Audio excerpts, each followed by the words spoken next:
Hello, welcome to episode 263 of the Epic Film Challenge, Headhunters, or as you would say in Norwegian, Hodjegerne.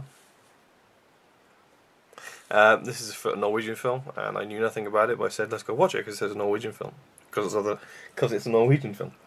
And it's about a guy who has got this expensive house, and he buys expensive things for his wife because he feels like he's inadequate. And he's basically can't really afford all those things. So he steals art. He's kind of like an art thief.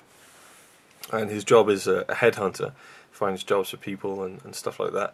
And then he meets this guy, this Danish guy, who let slip that he has this priceless piece of art, which would... Actually, he tells his wife that he has it. Yeah, he tells his wife. I don't want to get too complicated in the plot review. So the main character, Roger Brown, in a very Norwegian name, is it? No. No.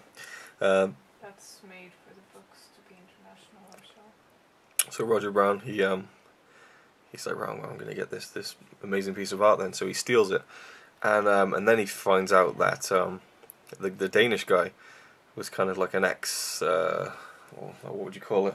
Tracker. An ex-tracker. You know, he was in like the army and stuff. And he specialised in tracking and all that kind of stuff. So he soon realises he's going to be coming after him, and then it's kind of like just like a chase film from then on. And it's just like, I don't know. The film started out and I thought this is interesting, and then you see him stealing this art and it's like, oh, that's cool. And then it just switches where it's like he's being chased, and it's like, okay, this is getting really interesting. And then it just changes a lot. And literally 2 times during this film I thought, wow, this is mental, and it's definitely going to end right now because there's nothing more that can happen to this character. And I seriously thought this was the end of the film. I thought it'll end in 2 minutes, and it didn't, and it just kept on going and going and going. It just got more mental, and just like, there was like gore, and there was funny parts to it as well. There was quite a bit of humour in the film. I loved it, absolutely loved it, because it was just kept throwing things at me that I was like, wasn't expecting. It was kind of, some of the scenes were kind of Pulp Fiction-y. Some of the scenes were kind of Pulp Fiction, I guess, in a way. Whoa, what just happened? Yeah, whoa, what just happened? It was like... And then it's like, that was weird, yeah. Entertaining, disgusting, but also awesome. So my initial reaction for this film was to give it 10 out of 10. I think I was probably giving it too much, but I'm going to stick with that because I did really enjoy it and it just surprised me.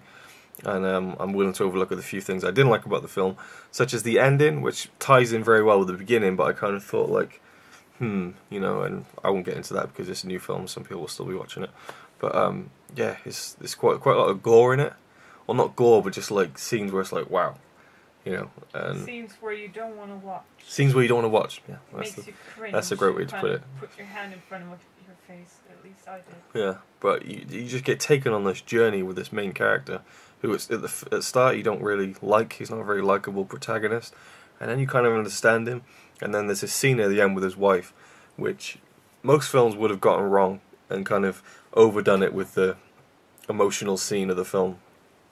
I thought it was done really well and honestly, and it worked for me. There was a little bit of an emotional set into the film, which I wasn't expecting for the first hour and 20 minutes, and then suddenly out of nowhere you get this scene and it's like you care about the character, and I just thought that was brilliant. So 10 out of 10 from me. Really enjoyed this one. Oh yeah, I get to talk too. Yes, you do. I hadn't seen it before either, even though it's been out in Norway for a year or so. I'm not sure exactly how long, but I gave this, me and my mom gave this movie as a Christmas present to my mom's fiance. That was Christmas. Mm-hmm. And then it was already out on Blu-ray and DVD in Norway. So, I'm sure you could get it easily. Yeah. Don't know about subtitles, but I'm sure. Yeah, anyways. I've never really been a fan of Norwegian movies, but they're starting to get a hang of it.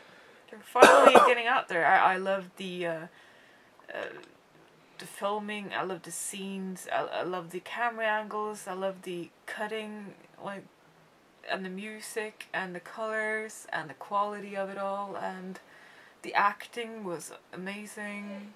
Mm-hmm. Basically everything I didn't I say, loved the I would plot. agree. Yeah. I loved the plot of the movie. I loved how complicated it was.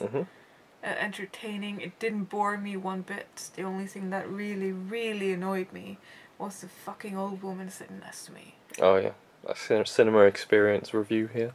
Yeah, there were a lot of old people in... Yeah, the theatre. Yes, and I think that's because this is based on a book by a very famous author, Yul Nesbø, which I'm proud to say, because there are not a lot of Norwegian authors out there that have gone international like that. That are out right now and like popular right now. So I'm pretty sure that they read the books because it's like crime books, like that kind of genre or whatever, you know. But she was just sat there like.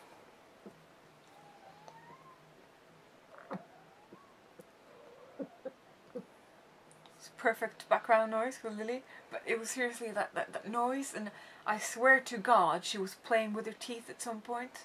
Like, probably with her tongue, she was like taking them out in a place. It was... I was so close to moving. I know it would have been very rude and she would be like...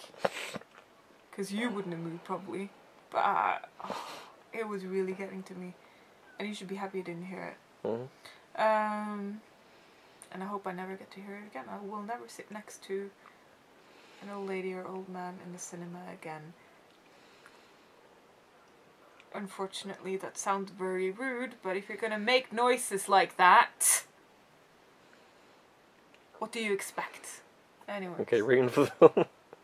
Sorry, I liked how,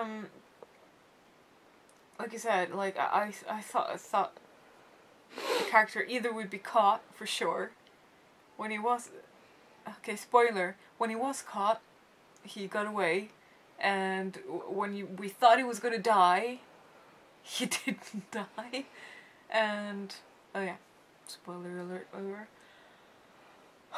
I like the ending. I like the whole thing. I like the way it was put together. I like the idea. I liked everything about it, and it actually makes me want to read the book, but at the same time, I can't. It's not like my kind of book to read, but it's my kind of movie to watch. You know what I mean? Reading a book. Just stick to the movie then. Yeah, exactly. I loved it a lot. Would you give it again? I give 10, it. right? I give it a 10. I'll stick with it. I'll give it a 9. It's cool. Points. 9.2. Okay. I don't know if I want to give it a 9.5. That's alright. Okay. And yeah, apart from like the little bit at the end, which was kind of like an epilogue, the ending was awesome. Loved it. And any film that has the main character riding down a forest road in the pitch black, driving a tractor with a pit bull speared on the front of it, covered from head to toe in shit, and you know, just on the run, is a pretty good film.